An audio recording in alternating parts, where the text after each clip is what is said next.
I am hanging with the one and only Bob Weir from Rat Dog joining me now on ZLX. It's a real treat, man. Hiya.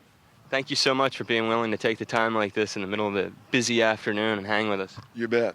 You know, Bobby, it was like my first time that I ever saw you solo and outside of the Dead was right here at this venue. It was many, many years ago. It was the fall of 1989, and you and Rob Wasserman were doing a duo thing opening for the Jerry Garcia Band. Any memories of that fall tour?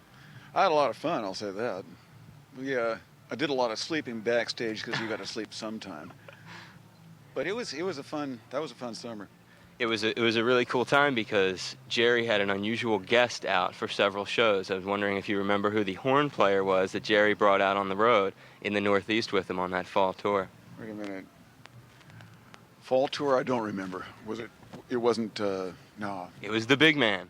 Oh, right, Clarence. Yep, Clarence showed up, and Clarence was there for several shows. It was really cool because for fans, it was a very unannounced thing, and you already had Bobby and Rob opening up the show, and then to have Jerry bring out Clarence, it was a really fun double bill night.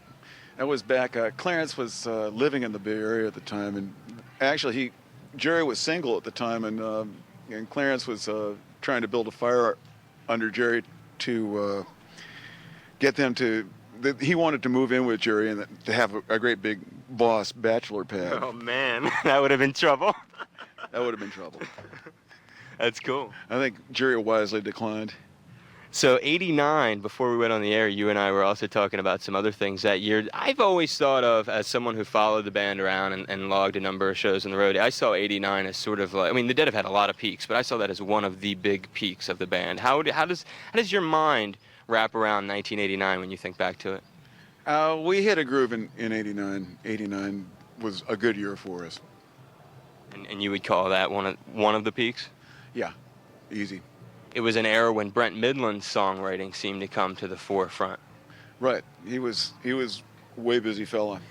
How did that happen that late in the 80s Brent started to become, very prolific with Blow Away, Just a Little Light? Suddenly Brent was coming to the forefront. I think what happened is Barlow and I weren't seeing eye to eye, so Barlow went over to Brent's place and started writing with him. Did you find yourself spending time with Brent, maybe trying to nurture ideas in that same period, the late 80s period? We spent a lot of time in the studio playing together and stuff like that, yeah. Just kicking stuff around. Are there unfinished efforts that we have not heard? Plenty. They'll come out. They'll be out sooner or later, I guess. Some of them are somewhat lackluster, though, but I guess people find that interesting. Sure, no, it's part of the history of it all. It's kind of like, when you go out, when you're choosing songs for your own set today, are you kind of drawing into different eras in particular to try to satisfy people in the audience, or is it more trying to satisfy yourself? I mean, there's so much material, you've done so many things, whether they've been released or not. I just try to go a number of different places just to, get those different kinds of colors on the palette, off the palette and onto the canvas. It's, you don't want to stay too much in one key or in one tempo or one rhythm or one era or anything like that. You want to mix it up.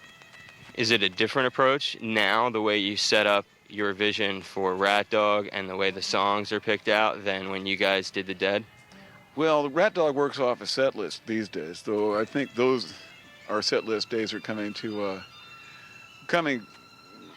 close. To a close, I think. More often than not these days, our set list ends up being a pack of lies.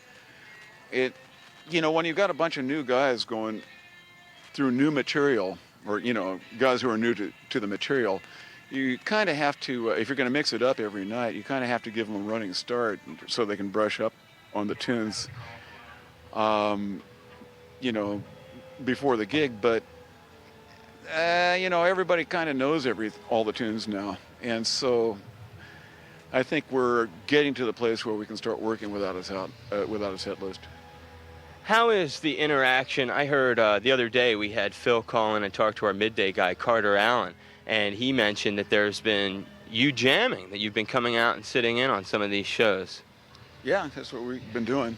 Every night, is that you come out and do his whole show with him? How does it work? Not the whole show. I just do a couple of tunes with him, and then we get on the bus and split. Okay, so you do like maybe the first half of his show. Yeah. Okay. This is not a complete package tour. You're not doing every day. You're just doing a handful. Actually, we're very lucky that Rat Dog and Phil are doing these dates together in the Northeast. What are some of the other plans that you have for the rest of the year? Well, we'll be out with the Further Festival, or whatever they're calling it these days. So Many Roads? So Many Roads, there we go. We'll be out with that in August, and then we'll be out on our own in September, early October. And coming back through. Now, this is a real treat for people to get both you guys on one bill. It's been fun for us. The only thing about it is we don't get to play quite as long as we'd like to, but we'll be doing that later this year. Yeah, no, it's an early set for you guys. 4:30 is the time that they go on. It's just around the corner from now. Bobby, man, after logging 60 shows on the road, chasing you around, it's a real treat to get to sit down with you like this. All right, well, thanks. We really appreciate you talking to CLX. In a moment, coming up, we will get on a classic from the Grateful Dead as our coverage down here at the Tweeter Center continues on 100.7 WZLX.